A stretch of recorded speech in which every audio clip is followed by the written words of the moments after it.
Baruch Hashem.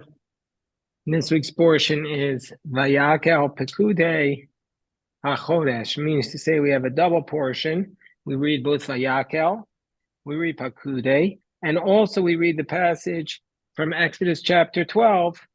Hold on, which is the passage that's called Hachodesh, which talks about the obligation to celebrate Rosh Chodesh and also bring the Korban Pesach and celebrate Pesach. And the reason why we read this week is because it's Shabbos Mevorchim for Rosh Chodesh Nisan, and so therefore we prepare for Rosh Chodesh by reading Parshas Hachodesh. It's the last of the special Maftirs and Haftorahs in the weeks between Purim and Rosh Chodesh Nisan. And so therefore, we have three portions to focus on, Vayakel, Pekudei, and Hachodesh. But today we'll focus on Parshas Hachodesh. Also, yesterday I had a very powerful day. Yesterday I went to, I drove to New Jersey in the morning to daven Nate's, down with my children. And then we went to Riverdale and I started my 14th Torah there. And I went to Williamsburg, dropped off my 13th Torah to be checked. And then I went to Borough Park, where I picked up a green Streimel and a green Bekisha to show that I support the IDF. Because a lot of times people wear Streimels and Bekishas, they're not supportive. So I wanted to show I'm supportive of the IDF. And so then I walked around Borough Park with it. And a lot of people were very supportive of the fact that I was wearing IDF colors. I mean, they didn't really understand until I explained it. But once I explained it, they said, Shkoyach. Okay, so let's go. Also, Rabbi, yes. somebody should make either an IDF pin or IDF tie. So, in addition, tonight is Rabbi Elimelech's yahrzeit. Rabbi Elimelech of Lezhensk, from whom our yeshiva is named after. I noticed that 2 of the 9 people killed in Beit Shemesh after the Iran fired intentionally a ballistic missile at a civilian population. 2 of those people bore the last name Elimelech. And so Rabbi Elimelech's yahrzeit is tonight. So tomorrow morning in the yeshiva we'll have donuts. I had been planning to go to Poland tonight for the yahrzeit of Rabbi Elimelech, to go to his grave. But since there's a war going on in Iran, I decided with Israel that this is not the appropriate time for international travel. Appropriate time is for prayers and study. And even though it's important to go to the kever, I decided this was not the time to go. But Rabbi Elimelech, we'll just start with a story about Parshas Hachodesh. And Rabbi Elimelech, that the word that on Parshas Hachodesh there was a group of people, like a couple of people that came to Rabbi Elimelech and they said to give them a bracha for parnasa. They were so poor, they weren't making it in life. They were having such a hard time. And so they asked for a bracha. So Rabbi Elimelech blessed them. He said, it's Parshas Hachodesh, but Hachodesh means month, but it's the same letters as Chadash. And it means to change your perspective, have a new perspective on life. Don't just have the same perspective. Change your perspective and look at the things in your life that you're looking as burdens and try to find the blessings in them. And basically, this is the message that he gave to them.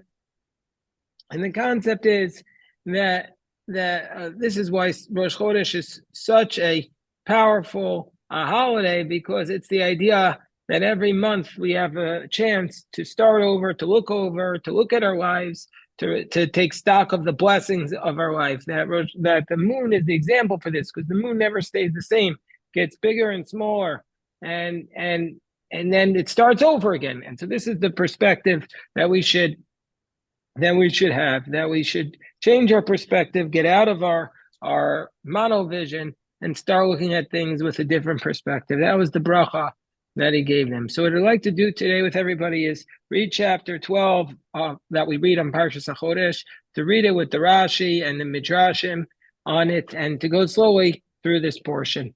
So it says here, chapter 12, verse 1, Vayomer Hashem el Moshe, God says to Moshe, Ve'el Aaron, and God says to Moshe and Aaron, Be'eretz Mitzrayim Lemor, in the land of Egypt, saying. There's a couple of things that are unusual about this verse. First of all, why does it say God said to Moshe and Aaron? Usually God would just speak to Aaron. Why does it say he spoke to them in the land of Egypt? So Rashi addresses these questions, both of these questions. First question Rashi addresses that the reason why Aaron merited to have, now this was the very first commandment that the people of Israel were going to get as a nation. So why was Aaron included in this? So Rashi says because Aaron got involved and worked for all the signs like Moshe. And so as a result of this, God gave him honor. And that this was the first Mishnah. And it was included with Moshe in the conversation with God. So because he did the preparatory work, because he worked hard, therefore he merited. This statement of Rashi is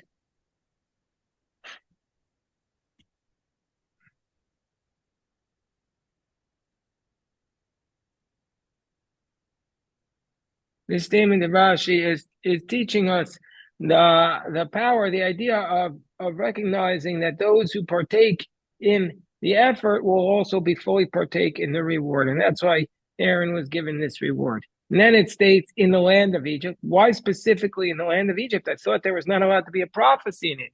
And that's what Rashi comments, quoting the Mechilta, that it means outside of the city. Not in the city where Pharaoh was, but outside the city. Maybe he was in the middle of the city, but it can't be because earlier Moshe says, when I leave the city, and just like Moshe refused to even pray a regular prayer in the city because it was filled with idolatry, for sure the word of God could not happen inside the city. He had to leave the city in order to hear from God. So then we're up to the next verse, verse 2. Hachodesh hazeh lachem. This month shall be for you, Rosh Chodeshim. This month shall be for you the head of all the months. Rishon hu lachem l'chodshei hashana. The first for you for the new months. Rishon hu lachem l'chodshei hashana. The first for you for the months of the year. So let's break this down also. This month. Why does it say this month? It should say, it's an unusual phrase, this month shall be for you the head of all the months. What does it mean, the head of all the months? It will be first for you from the months of the year. So what does this mean? Rashi says as follows, Hachodesh hazeh, that God had to show Moses the moon when it was renewing. Then that the moon obviously never actually changes its size or shape, just our perspective of the moon changes. And so the moon, when it's first visible again, after being not visible, when it's first visible, when everything moves, so it's first visible again, that is when we start to say Rosh Chodesh, that is when the mitzvah of Rosh Chodesh, of making a new month, comes. And he said to him, when the moon renews, you should have a Rosh Chodesh. That's what Rashi says, citing the Mechilta. But that's not the literal explanation. The literal explanation is that's referring to the month of Nisan, that this month of Nisan will be the first of the counting of all the months. That Iyar will be the second month and Sivan the third month. And that's what it says. Hachodesh hazeh. So this month shall be for you. Moshe was bothered by the Molad of the Levana. The Molad is the renewal or the birth of the moon. Moses was bothered by it. He says, which size should it be, and it'll be worthy to sanctify it. So God actually showed the word deh. It appears several times in the Torah, and each time Rashi says God showed Moses. God says that by the Aron Kodesh, by the menorah. God showed Moses the menorah. And here too, God showed Moses with a finger, so to speak, the heavens. And he says, when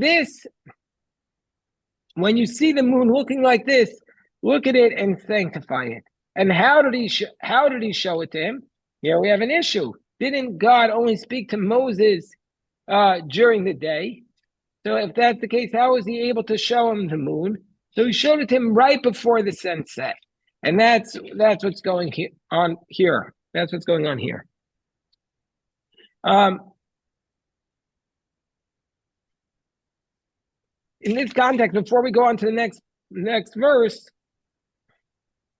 I would like to cite the Talmud from Tractate Sanhedrin. The Talmud says a powerful statement. Amar Rabbi Asi, Amar Rabbi Yochanan.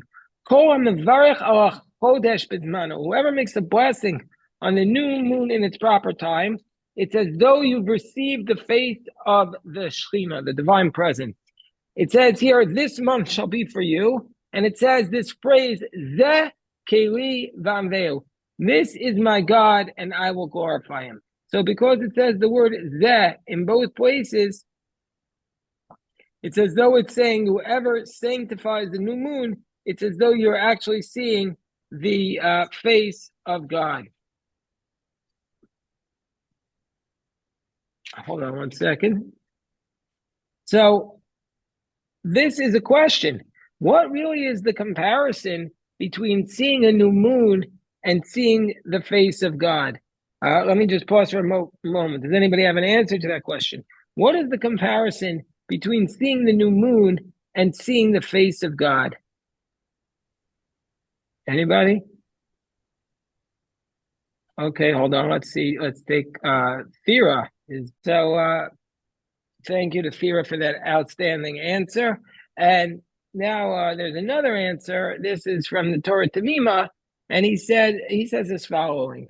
He says, because the renewal of the moon indicates that God is running the world according to the laws of nature that God established. And he established the new moon in this manner. And so therefore, one who looks at nature and makes a blessing on the world, what are you, in effect, you're saying, this nature, the way this world runs, this nature, that's from God. So you see God in nature. You see God, that just doesn't mean just you see God when you see a beautiful sunset and say, oh, now I see God. It means that when you see the natural order of the world, you recognize that this is from Hashem. And so therefore you see, it's like you're seeing God's full glory. And so that's what it says. This is God and I will glorify him. You see the world and you glorify God. And that's why in the Talmud here, and also we say this when we sanctify the new moon, the Kiddush Levana, it says, therefore you need to say it while you're standing up this blessing. Meaning to say, it's like you're greeting God. Like you're greeting God. And so therefore you don't just do it passively. It's a recognition that every time you comment on the proper functioning of the world, you're in effect seeing God. You know, how many of us complain when the weather is problematic, when it's let's say too snowy, too cold, too this, and when the world deviates even just a little from the proper, or from the weather pattern that we're typically accustomed to. I never heard so many people whining in their life as when the weather deviates just a little bit. Oh, it's too rainy, it's too hot, it's too cold. It's never perfect. Don't we realize how the nature in the world runs properly, better than anything else in the world? Definitely better than human beings run. Better than we control our emotions. And so therefore, it's a recognition that somebody looks at the moon and sees God. As somebody who looks at the moon and recites a blessing is in essence glorifying God. Is in essence seeing the face of God. That's what the Torah Tamima says.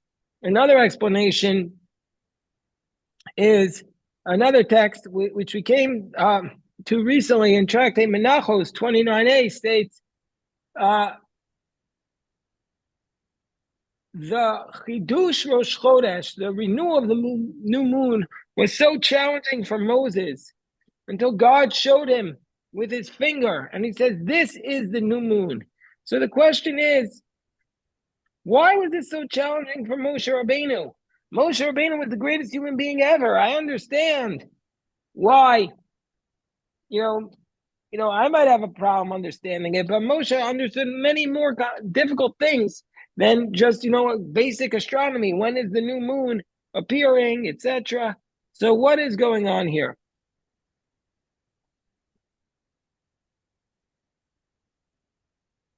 That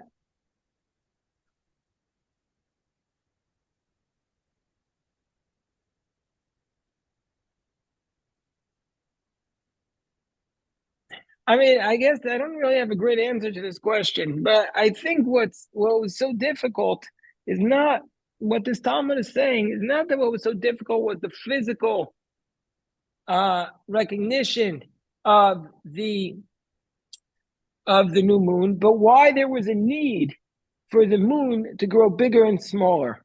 And I think that was what's going on here. Kashalo Moshe. Moshe was having a hard time understanding, why do we need this? Why do we need this moon to become bigger and smaller? Why can't everything just be the same? Till God showed it to him with his finger. And when in essence this means is God shows him that there's a need for this, that there's a need for to break up the rhythms and to have renewal in our lives. Okay, so now it says in the verse, this Rosh Chodesh will be for you. This month will be for you. Hachodesh hazeh lachem Rosh Chodesh. And this month will be for you, the head of the months. So what does this mean? This will be for you. Rashi says, I'm not Rashi, the Talmud of Rosh Hashanah states, what does it mean for you?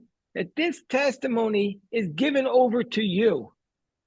Meaning to say, the court is the one who's responsible to receive the testimony and declare a new moon. And this is another aspect. This is, again, the first mitzvah of the Jewish people, the first mitzvah that we were given. And this is a mitzvah which requires the human agency that God does. It's not like Shabbat, which happens every Friday night at sundown. This mitzvah happens when the court looks at it and declares it to be a new moon. It's dependent upon human agency. And not all human agency, not everybody. People, let's say there will be a person. Let's say that there will be a person who will be out there in a farm in the middle of nowhere, and he'll see the moon, the renewal of the moon. Can that person say, oh, it's Rosh Chodesh, I'll go and recite my prayers, I just saw the moon? No, that would not be sufficient. That would not be Rosh Chodesh yet. It's only Rosh Chodesh, irrespective of the moon. It's only Rosh Chodesh if the witnesses came to the court and they testified before the court, and the court would then declare that this was a new moon. It required the declaration of the court. But without the declaration of the court, nothing would happen. And meaning to say, people cannot declare Rosh Chodesh on its own. It had to come through a declaration of the court. This is something very significant. Why is that the case? And why is this the first mitzvah given to the Jewish people as a nation? And the answer is basically simple and obvious. The answer is because if the seeing of the moon will be given over to every person, whatever moment they wanted, and everybody could do it on their own, there will become a lot of mistakes and a lot of calendar changes, and this one will see it and this one will not, and this one will have a cloudy day, and in the end we'll have two calendars. And so therefore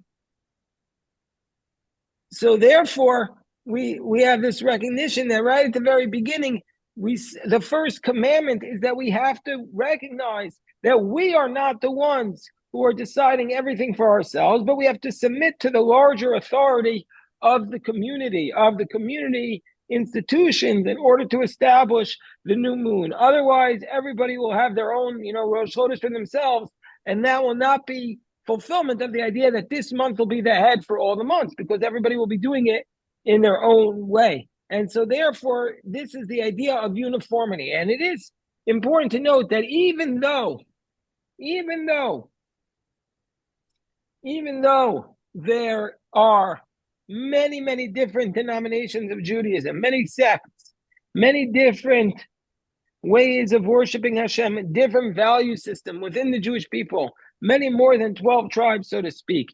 And there's a growing divide between Israeli community and the diaspora communities. But nonetheless, we all have the same calendar.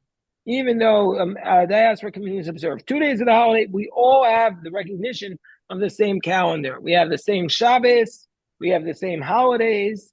This is the power. This was the first mitzvah, and we have kept this mitzvah. And that's what makes us uniform. When the Christian community wanted to separate themselves from the Jewish people, one of the first things they did was they said Shabbos is not Shabbos, but said Sunday is their Shabbos. It was making a different calendar. Now is a recognition. That's why it's so important for us to refer to our holy days by our regular days by the calendar of the Jewish community, by saying tonight is 21 Adar, because without this, we're missing out on the holiness of what binds us and what unites us. This is the power of recognition that we're all the same.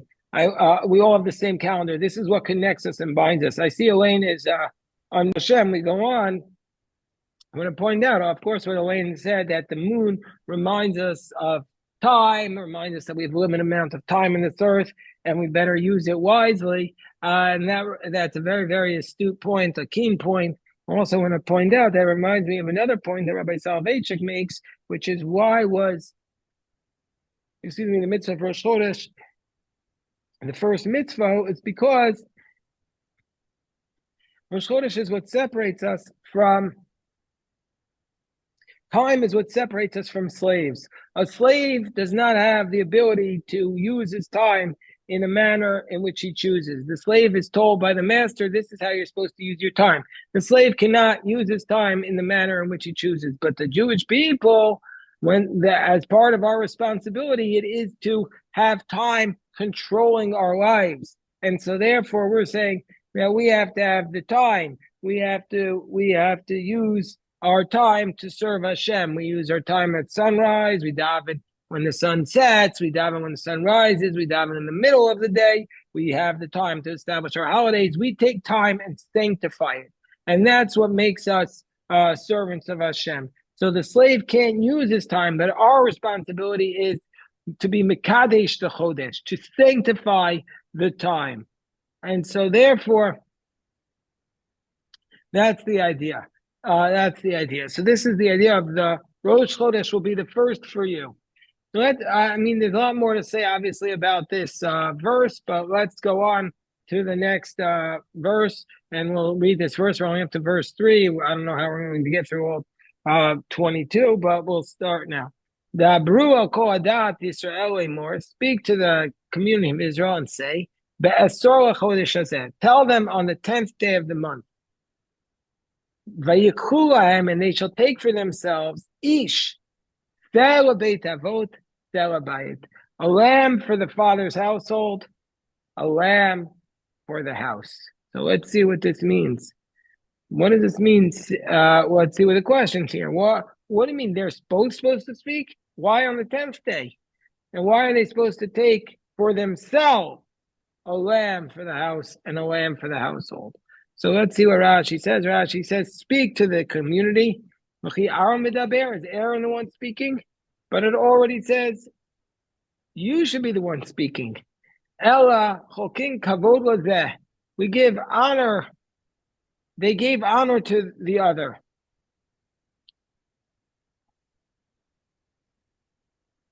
They kept giving the honor to each other. And they were saying this one should be the one speaking. And what happened was the word came out from both of them.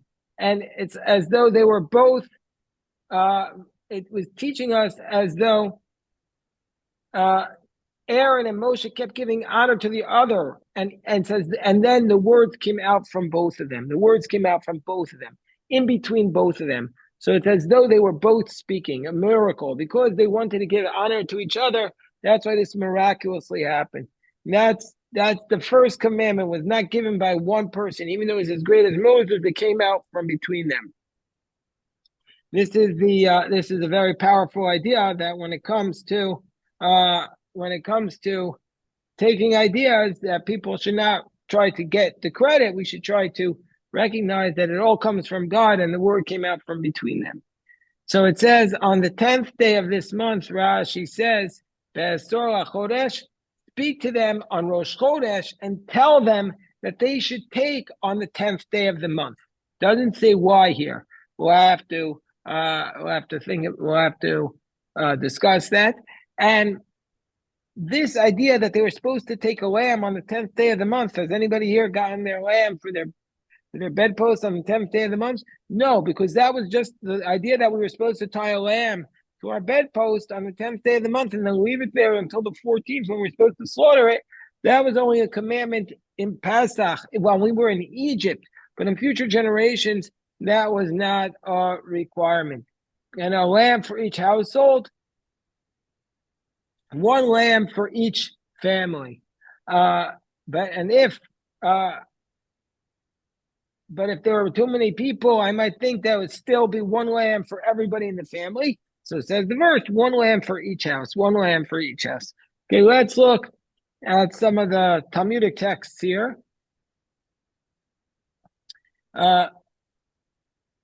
So the first thing I want to say is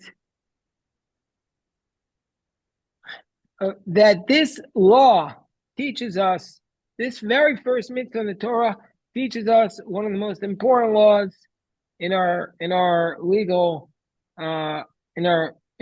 system as it relates to the Jewish people, and that is, it says they shall take for themselves a lamb. Now you might think that this commandment is for everybody to take. You might think everybody is required to take a lamb. I need to take a lamb. My wife needs to take a lamb. Each of my children need to take a lamb. My next door neighbor. That if you don't, that it's like lulav and an etrog. Everybody needs to shake their own lulav and etrog. So you might think everybody needs to take their own lamb. Comes along the verse and says, no, only one person needs to take. Ish celebrate avot, one lamb for each household. So we see from here the idea. We see from here a fundamental idea of agency, that a person can represent him. And that, let's say you have a group of 10, and they all appoint one of the members of their household to be their agent, to designate the lamb as part of the Paschal lamb. And that is this concept of agency, that one other person can represent somebody else. Now, you might have thought, why do we need the Torah to teach us this? This is an obvious idea. It's not obvious. It's very far from obvious that when it comes to doing a mitzvah, a commandment from the Torah, you can have somebody else be your designee and do it on your behalf. So that's not necessarily intuitive. Like, for example, if you say you're commanded to say the Shema every day, is it okay for you to just pay somebody else to say the Shema for you? No, it wouldn't work for that. You have to recite the Shema yourself. You have to, but under certain circumstances, it does work. Let's say you need to eat, you need to drink the Kiddush. Somebody else can recite the blessing on your behalf and recite and drink the Kiddush on your behalf. So with certain commandments, there's agency that works, but in other commandments, it's not enough. And that's why you need to know the distinction between the two commandments. Okay, so now the next text tells us, indeed, we see from here this idea, a lamb for each household. This teaches us that a person can bring a lamb and slaughter it on behalf of his son or his daughter, on behalf of all the members of their household, even without their knowledge, but not on behalf of the adults. So this commandment is actually the only commandment in the Torah that is a family commandment, for the family to do it. There's no other commandment which is a family commandment. Anybody can think of any? You have commandments to honor parents. You have a commandment to teach your child, but there's no commandment which is a commandment for a household to act in a certain manner as a family. And this is the only commandment that we have, that there's a commandment for the household to act in this manner. Okay, so I wanted to point that out, that that's the very first, that we're no longer at the very first mitzvah, we're now up at the second commandment, which is to take for yourselves this lamb and one lamb for each household. Hold on.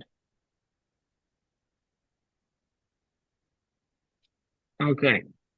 The im yimata bayit, verse 4. Im yimata bayit miyot miseh, if the household will be too few people, meaning they won't be able to finish the lamb, because you have to eat the lamb that night, you can't leave it over to the morning. And then he should take his closest neighbor to his home, al beito, b'meftat nefashot, according to the number of people. Each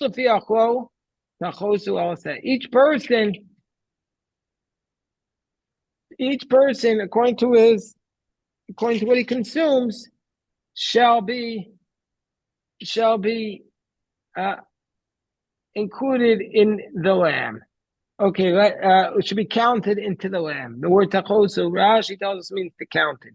Let's see what Rashi says here. Verse 4. Im yimata bayit, if the house is too few,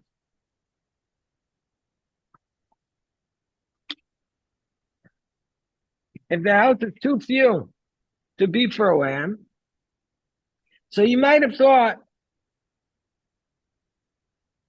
what's going to be the problem if the house is too little? What's the problem if the house is too few? Let's say you have a lamb, and normally you take 10 people to eat this lamb. There's only 2 people in the house. So today, what would you do if you have 2 people and the lamb is too big?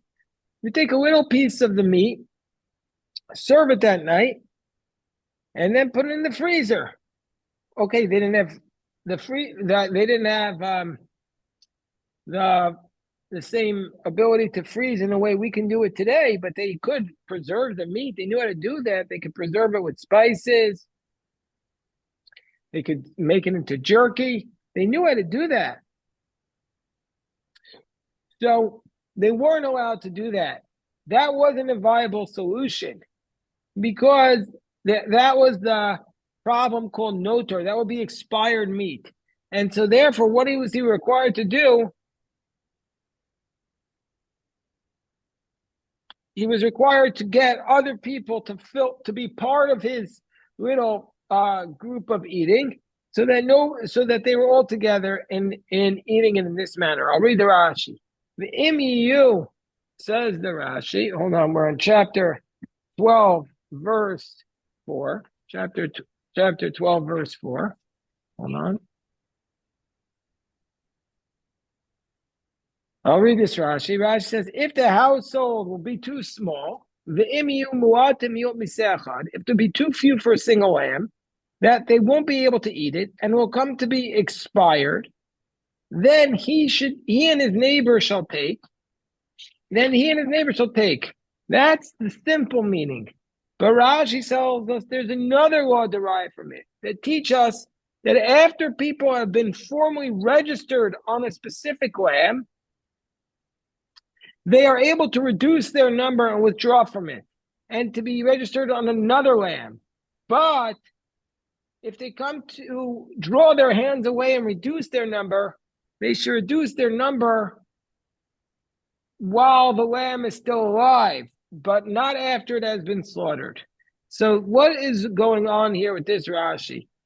Basically, the Talmud tells us that the participants in the Korban Pesach, it can't be just anybody who wants to show up. You have to have pre-registration on the animal before it's slaughtered. You have to, and in fact, the Talmud in Pesachim actually tells us that this was one of the ways of doing a census on the Jewish people, by counting the number of spleens that were slaughtered on the eve of Pesach.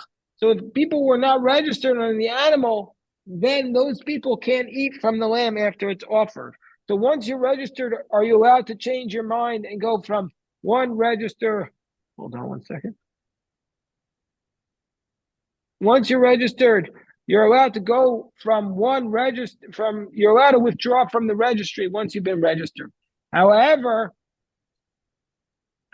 that's only before the animal was slaughtered. But after the animal was slaughtered, you wouldn't be allowed to withdraw your registration. This idea that you need to register for the Paschal Lamb, this is something that's also incredibly powerful. That you can't just show up to the holiday. This is a law for all of us. You can't just show up to the holiday and expect to be moved. That's what some people do. Nowadays, it's so convenient and easy for people, as if you can afford it. You go to a program where they celebrate Passover, you just show up and everything is done for you. And I'm not criticizing that, but I'm saying that's not enough. You need to do more. You need to do some spiritual preparation. And the physical preparation is often so draining, but it also gives us time to prepare for the fact that this is what we're doing. We're preparing spiritually for the holiday. So if you're going on a Passover retreat, a Passover program where it's, they're going to do everything for you, you still have to take time to spiritually prepare. You have to do the pre-registration. And that's looking within your mind and saying, I'm preparing for the Paschal Lamb, and this will be something that I will be participating in. A few years ago, Rabbi Steinsaltz had this idea of letting people pre-register for the Paschal Lamb, just in case the Messiah will be built in time. So, okay.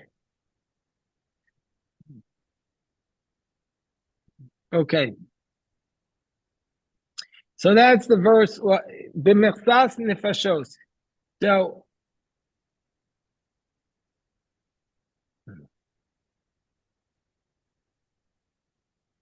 each one according to their count shall eat it. So, now we go on to the next verse. The next verse states, Set tamim zachar ben shana yelachem min hakvasim u'min ha'izim tikacho. A lamb that's male, that's less than a year old, will be what you take for yourself. From the sheep and from the goats you shall take it. So the question is, what is the Paschal Lamb? You can ask this question at your Seder. It's such a simple question, but not everybody understands this. The question is, can you take, which animal do you have to take for the Korban Pesach, for the Paschal Lamb? You could just throw that out there. Which animal do you have to take? And people might say, well, it's a lamb. It's a sheep. You have to take a sheep, a baby sheep, a male. The answer is that's not entirely correct, because as the Talmud tells us and how Rashi tells us, that you have the option of taking a sheep or a goat, because a baby goat in Hebrew is called a lamb as well. I don't know if that works in English too, if a baby goat is called a lamb, but in the Torah, it certainly includes both, and you have your choice. And it has to be within the first year. And now we say the verse, it states, Vaya lachem u'mishmeres, and you shall guard this. This will be for you for a guarding. You have to guard this Paschal Lamb ad arba'a asar yom Hachodesh hazeh. So you're supposed to take it. Moshe and Aaron are saying, take this lamb on the 10th day of the month, and then guard it, watch it until the 14th day of this month, v'shachatu oso, and then slaughter it, kol kahal adas Yisrael, the entire community of Israel, bein arbaim, in the afternoon. So basically you have to guard it from the 10th day until the afternoon of the 14th day. What does this mean? You shall guard it. Rashi says, this is an expression of bikur, of inspection. You need to inspect it for a blemish 4 days before the slaughtering. We had this recently in the Daf Yomi.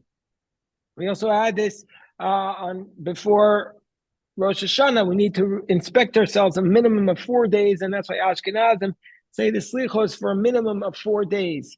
And therefore, why do we need 4 days before? Because it says,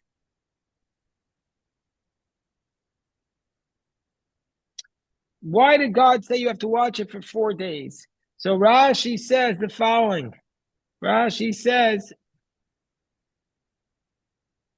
Rabbi Matya ben Cheresh taught it states in Ezekiel, "Vor alayach, I will pass over you, and I will see you. And now I will see it is the time of my beloved has arrived.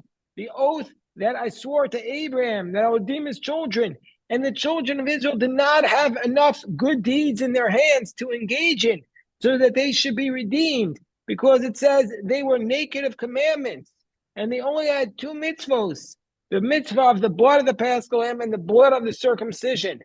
And it says, I saw you lying in your blood. And so therefore Hashem says, for this reason, take it and watch it.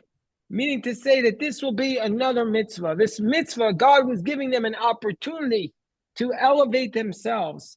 So God was giving the Bnei Israel an opportunity to elevate themselves. And how do you elevate yourselves? Through preparation, through action. To be worthy of redemption, we needed to do this mitzvah. And they needed to slaughter it. But again, we have the same idea of agency. And it says here that who shall slaughter it?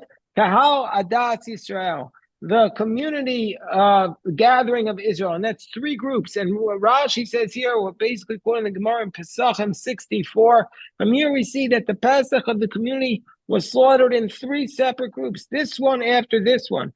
So in the afternoon, the first group went in and they all slaughtered, and the doors of the courtyard were closed. And then his second group, and then the third group. And there was never less than and then they sang the howl while they did it, and the Talmud tells us that the blood was up to the ankles of the Kohanim, and there was such a fervor to do it, they didn't mind. There were millions of people who would go to the Temple Mount during the time of the Second Temple to engage in this mitzvah. I mean, we only got through 6 of the verses, and we obviously need to do all of them in preparation for this Shabbos, Parashat Hachodesh, so maybe we'll pick it up again on Wednesday. Okay, we'll stop here. If anybody has any questions, I'm happy to address.